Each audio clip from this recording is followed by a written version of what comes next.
ini berkat dari usul dulu saya bicara sama Mbak Mayang bahwa penderita RP ini senangnya dark theme ya, atau dark mode.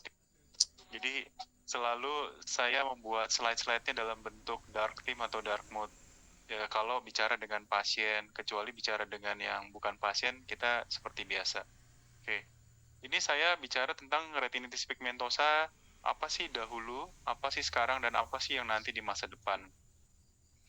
Gejalanya, kalau tadi sudah dikatakan sama teman-teman sekalian, retinitis pigmentosa ini gejalanya, kalau lihat itu gambar anak-anak cantik dan ganteng itu, kalau secara normal bisa penuh. Tapi kalau orang menderita retinitis pigmentosa, pelan-pelan lapang pandangnya kayak dimakan rayap ya, dari pinggir, digerogotin, hingga akhirnya tinggal di tengah. Atau kita bahasa medisnya bilang tunnel vision. Tunnel vision itu ya seperti melihat dari terowongan atau sedotan gitu ya. Nah, ini pelan-pelan ketika nanti sudah pada tingkat yang paling terakhir, di mana fotoreseptor retinanya sudah mengalami pemunduran kelistrikan, ini bisa tiba-tiba menghilang, atau kalau kita katakan wipe off, atau seperti tersapu gitu, penglihatannya hilang gitu ya, tersapu ombak, seperti itu. Nah, jadi itu terjadi pada retina. Retina itu letaknya di belakang kita, berupa selaput lembaran yang sebenarnya perpanjangan dari saraf kita yang otak.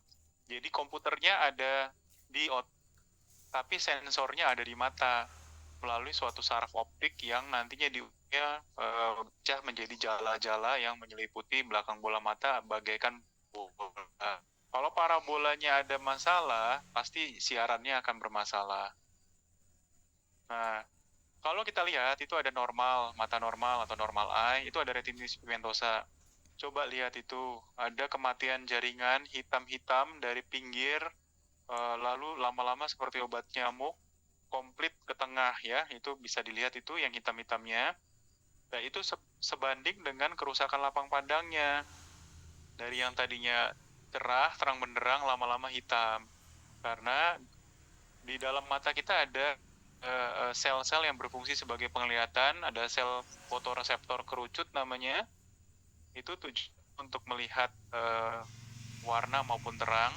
Lalu ada sel fotoreseptor batang yang letaknya ada di sebelah pinggir, itu sebagai untuk melihat gelap atau dalam keadaan kurang cahaya. Oleh karena itu, sesuai dengan gejala yang ada, ketika di tahap awal terjadinya retinitis pigmentosa, pasti yang kena adalah dari pinggir dulu, maka penglihatan yang terganggu bukan penglihatan terang, tapi penglihatan gelapnya atau penglihatan untuk minimal cahaya, karena yang rusak adalah sel batang. Oke.